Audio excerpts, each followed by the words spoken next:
هديت قلبي شكرا نورت دربي شكرا نورت دربي شكرا.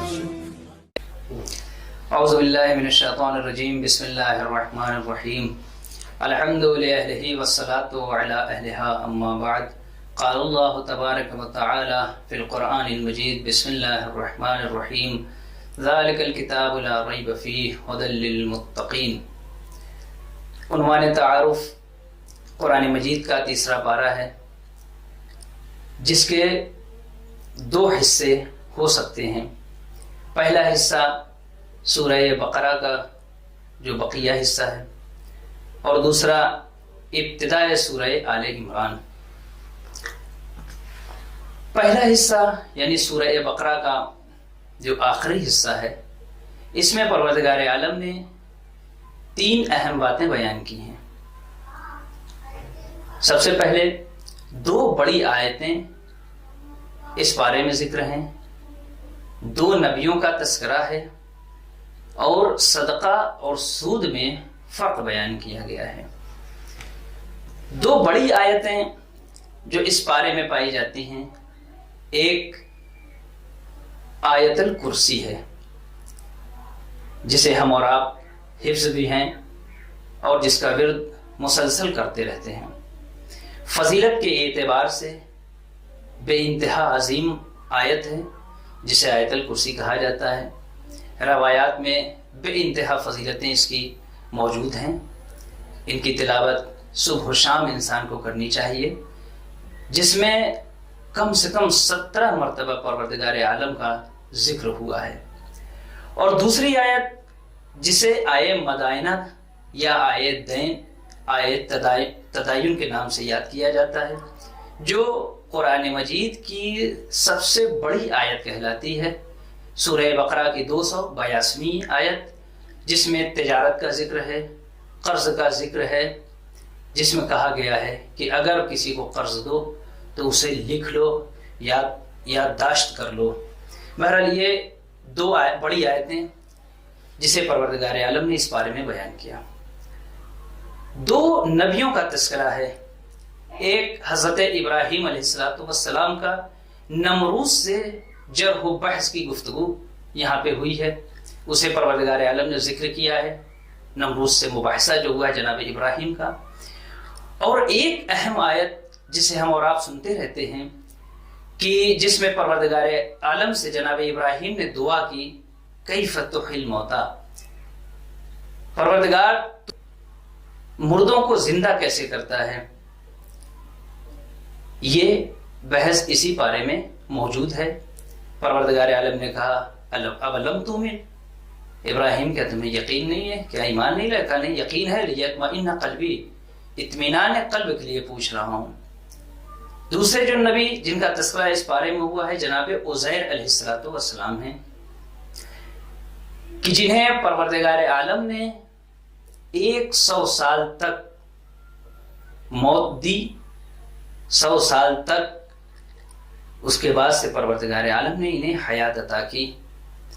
جناب عزیر اپنی سواری پہ سوار شہر سے باہر جا رہے تھے. کچھ ڈھانچے نظر آئے مردہ لاشوں کے. ان کے ذہن میں بھی وہی سوال پیدا ہوا جیسا کہ جناب ابراہیم علیہ السلام کے ذہن میں ہوا تھا. پروردگار عالم نے انہیں 100 سال تک موت دی اور اس کے بعد زندہ کیا، اور اس کے بعد ان سے خود ہی پوچھا کتنی دیر تک کا سو رہے تھے، کتنی دیر تک سو رہے تھے.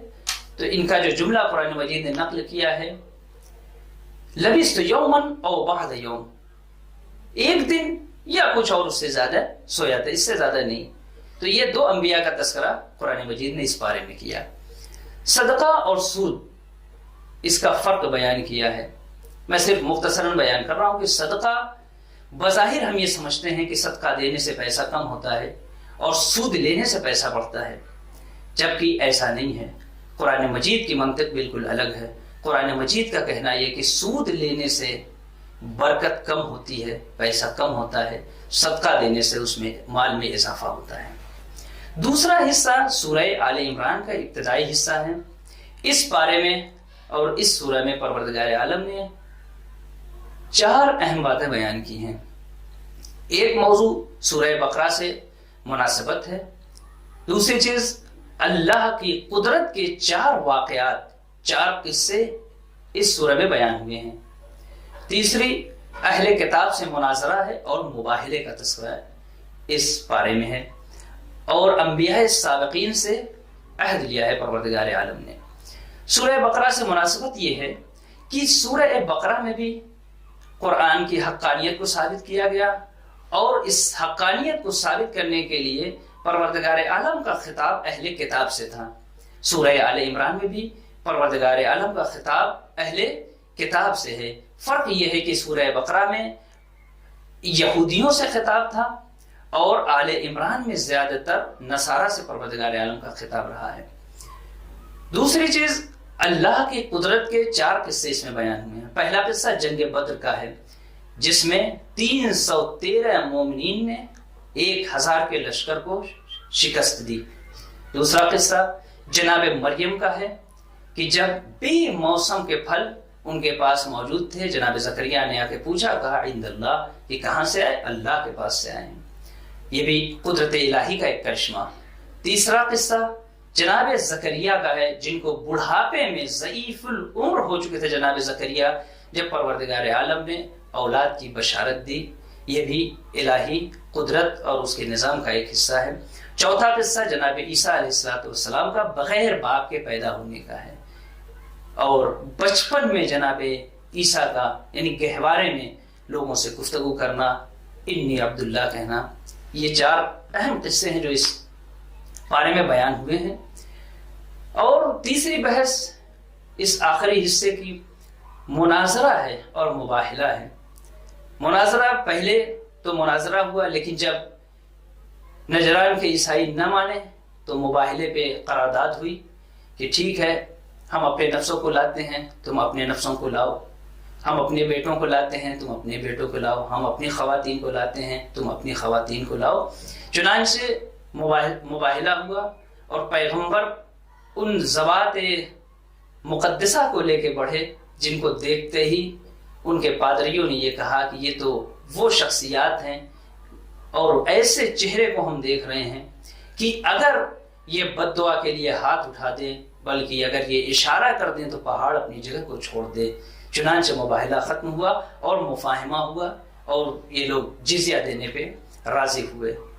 اور آخری بحث یہ ہے کہ انبیاء سابقین سے عہد لیا گیا تھا کہ دیکھو، جب ہمارے آخری نبی آئے تو تم سب کے سب ان کی اتباع کرنا اور ان کی بات کو ماننا، اور اگر تم نہ رہو تو تمہارے بعد جو افراد ہیں، تمہارے جو پیروکار ہیں، وہ آخری نبی یعنی محمد مصطفیٰ صلی اللہ علیہ وآلہ وسلم پر ایمان لائیں اور ان کی تائید کریں۔ والسلام علیکم